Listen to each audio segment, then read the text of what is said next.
que é automóveis chineses, celulares chineses, tecnologia chinesa em vários aspectos da nossa vida, né? Isso vai crescer. Agora as empresas chinesas de serviços chegaram ao Brasil, né? Sempre tem uma questão econômica, mas a questão econômica também te leva a outras questões culturais. Então, o fato é que a gente tenha mais de, 500 institutos Confúcios na região, de que as pessoas se interessam por falar mandarim, e a China hoje está muito presente na nossa vida cotidiana. Não é? A China se convirtiu em um ator, ninguém sabia exatamente quem era a China. E como um ator, não qualquer ator, sino como o principal socio comercial de quase todos os países da América do Sul. E a atratividade da América do Sul para a China foi, primeiro, porque a América do Sul tem produtos que estão ligados à sobrevivência chinesa, né? Os produtos agrícolas, por exemplo, ou os produtos minerais. O Brasil mesmo, basicamente, exporta grãos e ferro para a China, e petróleo, né? São três itens que a China importa regularmente em quantidades muito grandes. A China faz uma política que é interessante lá no final começo dos anos 2000, que chama Go Out. Então, a ideia era que as empresas chinesas saíssem também para ter seus investimentos e suas próprias empresas em outros continentes, em outros países. Foi justamente na primeira década do século XXI que a gente tem a ascensão da China e, consequentemente, o superciclo das commodities, o que impulsionou muito as economias da América do Sul, né? Então, Brasil, Argentina, Peru, Chile, Bolívia, a gente começa vendo a China como uma grande financiadora de megaprojetos de infraestrutura na região. Então, essa relação evolui para uma nova infraestrutura com investimentos mais concentrados em alguns setores estratégicos, e aí a gente está falando de lítio, baterias, veículos elétricos e também tecnologia da informação. Se nós olharmos um mapa, né, países que tinham os Estados Unidos como principal parceiro comercial e a China como principal parceiro comercial, você vai ver uma ou outra bandeirinha chinesa nesse mapa. Em 2000, corta para 2025, mais da metade do globo está com a bandeira chinesa como o principal parceiro comercial. E esse processo se intensifica muito onde? Na América do Sul, na América Latina. Então a China vem ocupando esse espaço de uma maneira muito forte e não há absolutamente nada que possa mudar isso. Porque você não tem em nenhuma outra região no mundo, nem na Europa, nem nos Estados Unidos, a capacidade de ofertar os bens econômicos e políticos que a China tem ofertado. Isso aconteceu num longo período em que o interesse americano pela América Latina, de uma maneira geral, e pela América do Sul, era muito reduzido. Digamos que os Estados Unidos eles estavam, todos os anos 2000, muito preocupados com a guerra ao terror. O fato deles estarem muito voltados ao Oriente Médio fez com que se criasse um vácuo na América Latina. E a gente sabe que nas relações internacionais não existe vácuo. Abrimos espaço para a China. Foi aí que a China começou a entrar na nossa região e a influenciar muito os países da América Latina.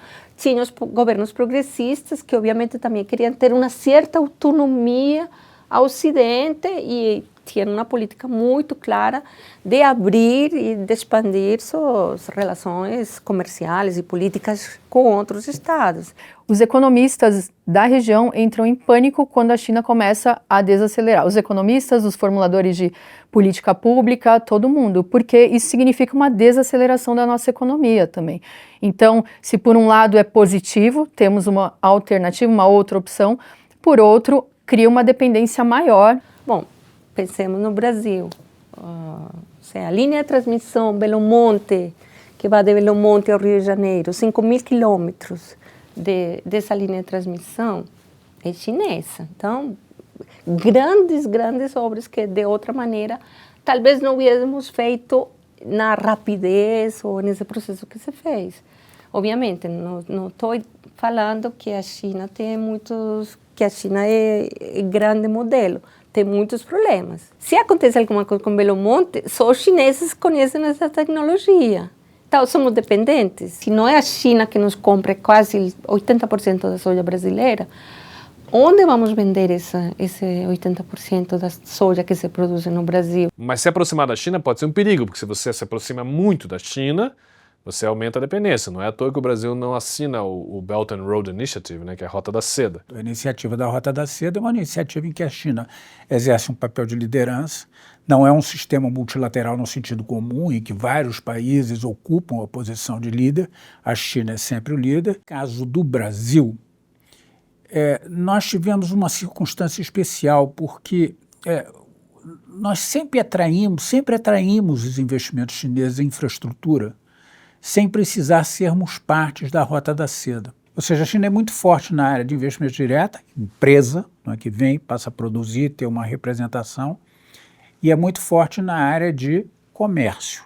Mas na área financeira ela não tem. E na área financeira, a identidade americana com os fundos, bancos, instituições financeiras brasileiras é imensa. A China não tem essa integração financeira conosco por várias razões, chinesas sobretudo. Primeiro porque ela é um país que tem uma conta de capital fechado, né? Ela não exporta capital com a mesma facilidade. Segundo, ela é um país em que não tem o hábito de deixar com que os seus fundos participem das economias outras que não a economia chinesa. Então, a China tem uma coisa que eu acho que é interessante, que ela é muito pragmática. Tá? É pragmatismo total nas relações. E talvez é uma das coisas que tem ajudado ela nessa expansão econômica e comercial. Porque a China tanto financia governos de esquerda, governos de direita, ditaduras, não coloca condicionalidades para cumprir com normas de direitos humanos, nem para absolutamente nada. E isso faz que ela possa ter relações com qualquer país.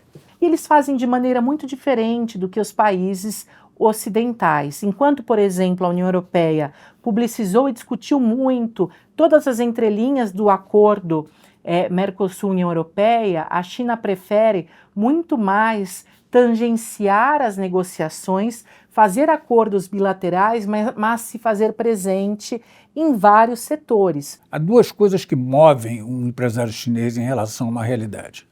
Primeiro, o alinhamento político. Quando ele vê que os governos dialogam bem, estão bem, atribuem importância às relações bilaterais, eles se sentem tranquilos para operar naquela realidade.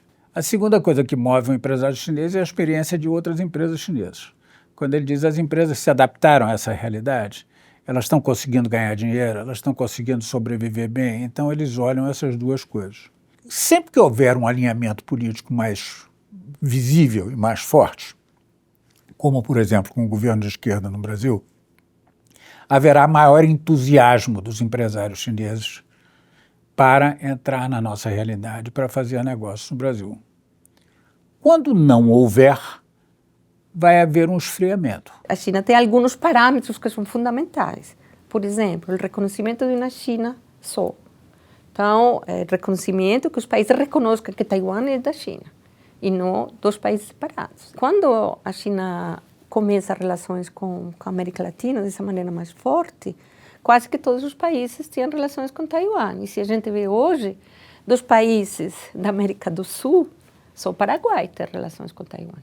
O resto, não. Então, você tem nos países latino-americanos, normalmente, um discurso feito por setores políticos à direita, especialmente conservadores ou até mesmo de extrema direita, falando, não, a China é um país comunista que faz violações de direitos humanos, eu não concordo com o comunismo, eu sou um capitalista, eu não vou mais fazer comércio com a China.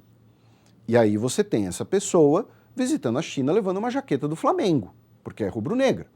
Ou você tem esse presidente de um país vizinho dizendo que não vou fazer comércio com os urdos, né, que é a esquerda em castelhano, e recebendo autoridades chinesas, mantendo os laços econômicos com a China e, ainda por cima, não revogando os acordos da presença potencialmente militar da China na Argentina. No caso da China, o relacionamento com a China, as ondas esquerda-direita têm muita dificuldade de alterar a lógica né, que é a necessidade da China de compra de tudo que a gente exporta, né?